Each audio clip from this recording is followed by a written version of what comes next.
तुम्हें बड़ों से हंसी छोड़, अन्यथा रुलाएगा फरसा, कर देगा खट्टे दांत भी साथ चखाएगा फरसा।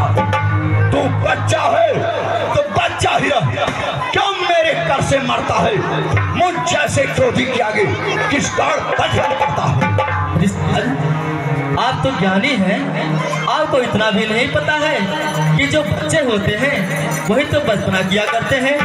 अरे महाराज, श्री महाराज, हम बच्चे हैं और बच्चे ही तो बचपना करते हैं, किंतु आप जैसे महान विद्वान और ज्ञानी जन को यह शोभा नहीं देता है जो बच्चों के मुंह लगते हैं। किंतु ऋषिराज, मेरे मुंह में दूध नहीं है जो तुलसी से दूसा जाए। हाँ, डर है कि आपके फरसे की लट्टों से अत्यधिक उबाल न आ जाए। देख मेरे फरसे की, तू क्यों बीच में आ गया? विवाद तो मेरा और उसका था। क्षमा करें मुनिनाथ, ये बालक है। बालकों पर आप जैसे श्रेष्ठ सदा दया ही किए हैं। बच्चों के वाणी में अनुचित और उचित दोनों ही नहीं होते। ये तो गंगा की भांति निर्मल धारा है, जो आता है बहने लगता है। इससे अवश्य अपराध हुआ है, आपको जो पहचान नहीं सका। हे नाथ, यदि आप ब्राह्मण के वेश में आते तो यह सह लेता, आप खिलाते भी, किंतु वीरों का वेश देख करके इसने की ऐसी बातें। यदि आप दंड ही देना चाहते हैं तो इस दंड का अधिकारी मेरा अनुज लक्ष्मण नहीं है, मैं हूं। इसका अधिकारी मैं हूं। आप यदि अपने फरसे से मेरा वध करना चाहें तो लीजिए नहीं, ये आपके फरसे के नीचे है। मेरी ललकार अपराधी के वास्ते है कुठार की धार। विलंब क्यों करते हैं? ऋषिराज, अपराधी आप फिर अपराधी कह रहे हैं? अरे अपराधी तो आप हैं साहब। हाँ ऋषिराज, अपराधी आप इसलिए हैं क्योंकि आप उत्सव को बिगाड़ने आए हैं। मेरे बड़े भैया ने दही बिलो डाला तो आप उसमें से घी निकालने आए हैं। यह धनुष अनगिनत वर्षों से था मिथिलापुर में पड़ा हुआ, मिथिलेश्वर के कब्जे में था, सो उन्हीं की संपदा हुआ। अब जो मालिक था इसका वैसे अपने आगे तुड़वा डाला। अब बोलो, कौन होते हैं आप? क्यों करते हो गड़बड़ झाला? क्यों मरे धनुष के स्यापे में आप ब्राह्मण रोने आए हो, या फिर देव क्षत्रियों का समाज यो स्थिर होने आए हो? यह धनुष बड़ा ही पुराना था ऋषिराज। श्री रघुनाथ तो इसको उठाकर देखना चाहते थे, किंतु अब ये छूते ही टूट गया। सो इनमें हमारे बड़े भैया की क्या दोष जो बार बार आप अपराधी बता रहे हैं? हाँ हाँ, इसको तोड़ने वाला अपराधी है। अरे जो विद गैरी से उत्तीर्ण हुआ, यो माता का बलिदाता है। गुरु ऋण के कारण फिर एक बार हाथ खुल जाता है। इस कारण उस कर्जे को पूरा भुगतान करूंगा मैं, अपने इस खूनी फरसे से तेरा बलिदान करूंगा। वाह ऋषिराज वाह, निज गावत गौरव शान भरे, अभिमान दिखावा सिली ली ली, संतोष न व्यापत है ये में, भृगनंदन हवेगे पीली पीली पीली, रस के धर कंठ कुठार की धार, सुख क्यों न मिटावत हिली ली ली ली, और बहुबार बखान करो अपने बल की, सन्मान की शान टिली ली ली। क्या बुलाता मौत अपनी आज मेरे हाथ से? चुप हो जा, समझा रहा हूं बात से। क्या काल को देता निमंत्रण, बहत्तर उन्माद में प्राण खो बैठेगा भी प्रार्थ की बकवाद में। तेरी बाल अवस्था को देखकर मैं अपना क्रोध अंदर ही अंदर पी रहा हूं, जिससे मेरा बल छीड़ होता जा रहा है। और मैं भी ऋषिराज आपको ब्राह्मण जानकर आप पर दया कर रहा हूँ। बार बार फरसा दिखलाकर आपका मुझे डराने आए हैं, या फिर काल आपका भान है जो साथ में इसे ले आए हैं। वह सूर नहीं कहलाते हैं जो अपने आप बखान करें, वह काम नहीं कर सकते हैं जो बातों का भुगतान करें। ऋषिराज, ये लोहा तो आपको ही शुभ हो जिसने अपने ही घर का बलिहार बलिहार आप कोई नहीं हाथों का महाराज जिसने इन्हीं अपने हाथों से अपने ही माता का सर काटा। बलिहार है अब बचा शेष जो गुरु रीढ़ सो मैं उसको निपटा दूंगा।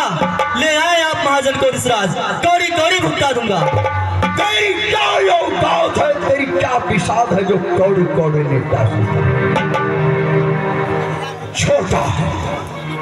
छोटा है पर बड़ा ठीक है। खोटा है सोने के लोटे में बीस था जो दूध मिलाकर देता। शंकर के कर को दंडखंड करता घमंड अपने बल का। रनिवासों में खेला है बालक, मुख नहीं देखा अभी तक रण। हे ऋषराज, जो बने इमारत वर्षों में जानते हैं घंटों में वह गिर पड़ती है। बनने में तो उम्र गुजर जाती है किंतु गिरने में देर नहीं लगती है। हाँ ऋषराज, हाथी के निकले हुए दांत देखो कितने मोटे हैं, पर वह जिनसे ईंट चबाता है वह तो छोटे ही छोटे हैं। उसी प्रकार से रणवासों के पाले वाले जब रण में पाले पड़ते हैं तो स्वयं काल भी क्यों न सम्मुख हो ऋषराज उससे हम कुश्ती लड़ते हैं। अच्छा, तू काल को चुनौती दे रहा है? हाँ ऋषराज। पहले मेरे फरसे का वार को सुना, फिर बीच में तू आकर उसके प्राणों की रक्षा करनी। हे नाथ, मेरा अनुज है, मेरा भाई है और बार बार ये परचा मेरे अनुज की ओर बढ़ता है, इसलिए मुझे भय व्याप्त होता है। अपने दासों का रक्त पिए यह शक्ति भला कब फरसे की। हे भृगुनाथ, हमारी गर्दन लीजिए अब छाया में है फरसे की।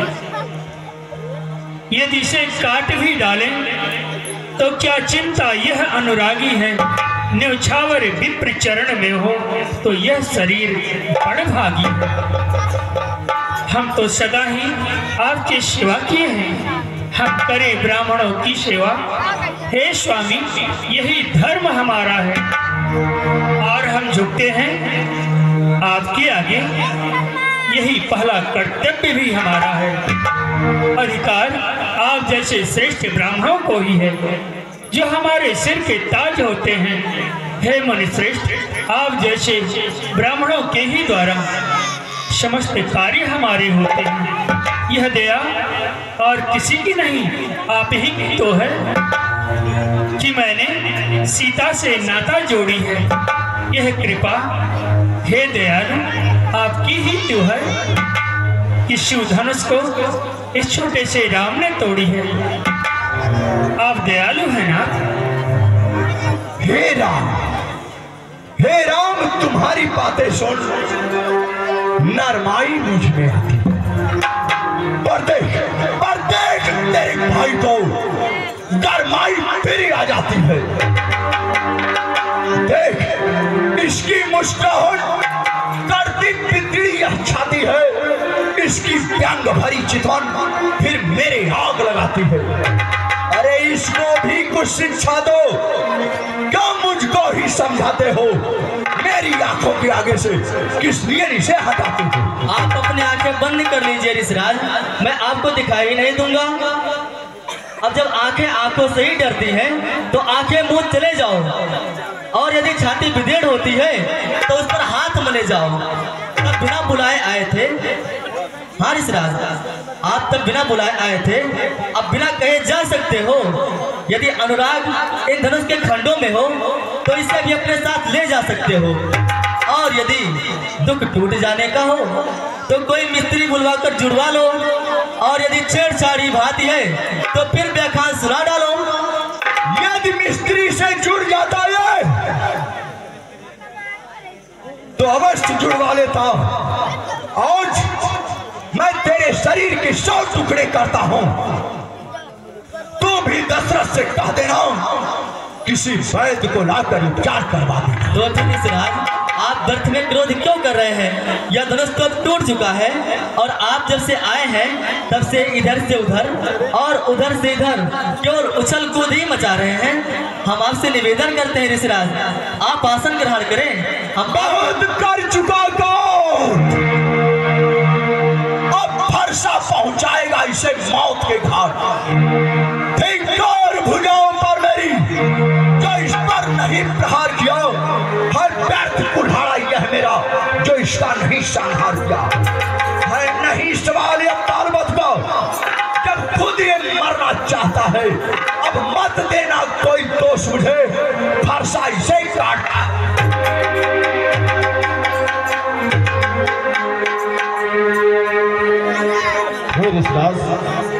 शांत हो जाइए, ये बच्चे हैं। साधु जन बच्चों पर क्रोध नहीं करते। गाधितने बीच में आकर अपने अपने शिष्य की रक्षा कर, नहीं तो आज शोर कुल का एक दीपक आज मेरे हाथों बुझ गया होता। ठीक है, आपके आग्रह से मैं इसको छोड़ देता हूं। अब तक जो मैंने क्रोध किया उसको वापस देता हूं। देखो देखो, अब भी तो मुस्कुराता है। मुस्कुरा रहकर मुस्कुराना मुझ पर बिजलियां गिराता है। मैं पत्थर सा हूं खड़ा हुआ, दुविधा में चित पड़ा है। अब बस इसे मार ही डालूंगा। हे राम, यही सोचा है। क्या हो गया मुझे, क्यों पाँव में आगे बढ़ता है? फरसा पहाड़ हो गया मुझे, जो नहीं भाई उठता है। जिन भुजाओं ने, जिन फरसे ने 21 बार इस धराधाम को छत्रियों से विहीन करते हुए कभी पीछे नहीं हटे, आज इस बालक का वध करने से क्यों पीछे? क्यों गिरिशराज, आपका फरसा यह मान चुका है कि वह बूढ़ा हो चुका है, अब उसमें प्रबलता नहीं रह गई है। हाँ ऋषिराज, देखना संभलना, इसी जगह मूर्त बनकर मत रह जाना। यह ना हो कि आपका मंदिर भी पड़े हमें यहाँ पर बनवाना। फिर भी ऋषिराज, पूजा की सामग्री इस समय हम नहीं रखते हैं। हाँ भगवान, यदि आप स्वीकार करें तो हार भेंट कर सकते हैं।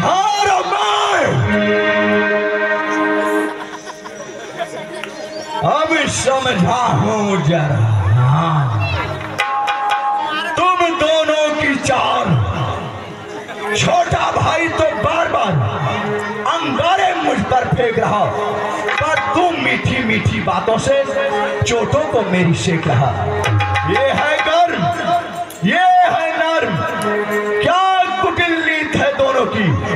क्यों विश्वामित्र देख रहे चालाकी अपने चेलों की।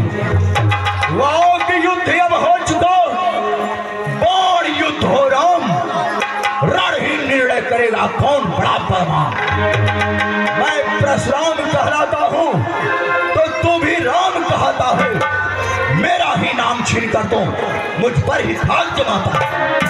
तो राम रहेंगे नहीं राम, इसका कर संग्राम अभी, अन्यथा जगत को मत बहका दे त्याग राम का नाम। वाह ऋषिराज वाह, मान गए आप कितने बड़े धीर और ज्ञानी महात्मा हैं। अभी तक आप इस पुराने टूटे हुए धनुष के लिए कब से अपराधी अपराधी मार काट यही सब बोल रहे थे। अब मेरे बड़े भैया के नाम पर अभी आपको इसरा होने लगी। तो अपने इस फरसे को अब भाषा पर ही चलाइएगा ऋषिराज, और वर्णमाला में से यह अक्षर निकलवाइएगा। बलिहार की चाल तो देखो, कहते हैं नाम राम क्यों है, जो एक क्षत्रिय का नाम वही, ब्राह्मण का नाम वही क्यों है। ऐसे नहीं बोलते हैं ना, अब तुम एक शब्द भी नहीं बोलोगे। क्षमा करें मुनिनाथ, व्यर्थ बिगड़ते आप हैं। इस राम नाम के साथ हम मात्र राम हैं और आप परसे के साथ परशुराम हैं। हम राम कहाँ और आप परशुराम। अब कहिए न, किसका नाम बड़ा हुआ? हे नाथ, वही तो जगती में बड़ा कहता है, होता है जिसका नाम बड़ा। हे मुनिश्रेष्ठ, हम आपसे बार बार विनय करते हैं, किंतु आप बिगड़ते ही जाते हैं। हम जितने आपसे झुकते जाते हैं आप उतने ही चढ़ते जाते हैं। जानते हैं इतनी हट, इतनी झुझलाहट, इतना भी क्रोध कदाचित नहीं अच्छा। हाँ भगवान, आनंद तो एकता में है, ये बैर विरोध नहीं अच्छा। नहीं तो आप मुझे जानते नहीं। बिगड़ जाए यदि हम कहीं तो अनर्थ हो नाथ। सूर्य वंश में जन्म है और धनुष बाण है साथ। अभिमान नहीं करता और न ही तो मैं अपनी प्रशंसा किए रहा हूं। अभिमान प्रशंसा रोष भी नहीं नाथ, स्वभाव मात्र कहते हैं हम। यदि बहुत छेड़ता है कोई तो मौन भी नहीं रहते हैं। जानते हैं रकुल का रक्त ही ऐसा है कि रण के मध्य खोलने लगता है। यदि महाकाल भी सम्मुख हो उससे भी लड़ना पड़ता है। इसलिए लोहे का पर्चा न दिखाएं और नहीं तो हम आपके इस लोहे के कुल्हाड़े से डरते ही हैं। हाँ, एक शस्त्र है आप तक जिसका है आदरणीय हम आदर करते हैं। कहे तो बताएं क्या है? क्या कहा? तुम दोनों भाइयों ने आदर भी करना सीखा है? हाँ भगवान। हे नाथ, यदि आपकी आज्ञा हो तो हम बताएं। मैं जानना चाहता हूँ कि तुम आदर किसका करते हो? हे द्विज श्रेष्ठ, तनिक नीचे को निहारे, इन्हीं चारों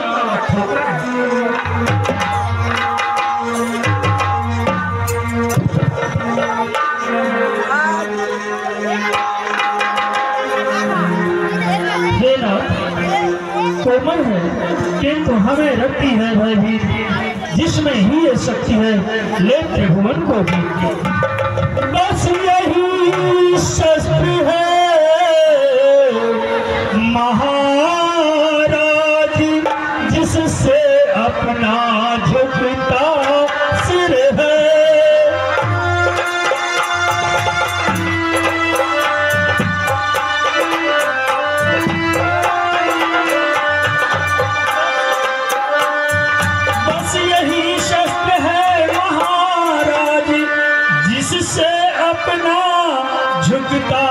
सिर है। यदि चरणों का करे प्रयोग प्रभु तो यह कक्षा स्थल हाजिर है।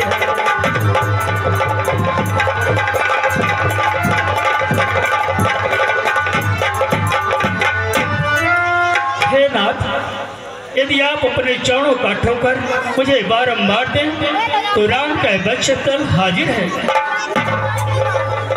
क्योंकि विप्र प्रसादात धरणी धरोहम, विप्र प्रसादात कमला वरोहम, विप्र प्रसादात अजिताजितोहम, विप्र प्रसादात मम नाम राम। हाँ नाथ, विप्र बस करी असी प्रभुताई,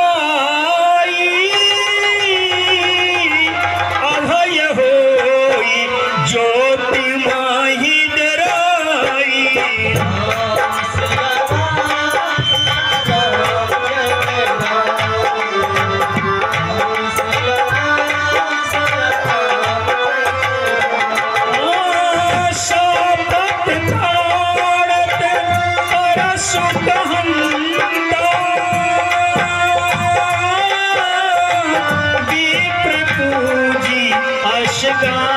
वही शंता।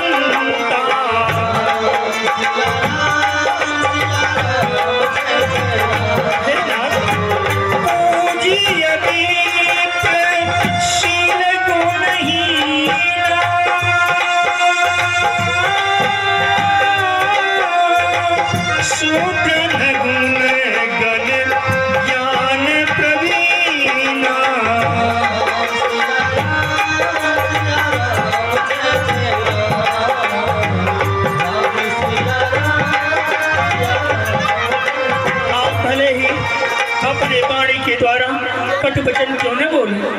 आपके चरणों में आने पर आप अपने चरणों से ठोकर क्यों न मारे? इस पर भी है नाथ, आप पूजनीय हैं। हे पूजनीय राम, आपके समक्ष खड़ा है।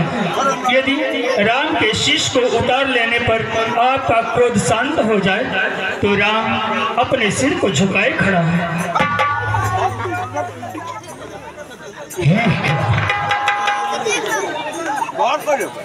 इस बाड़ी में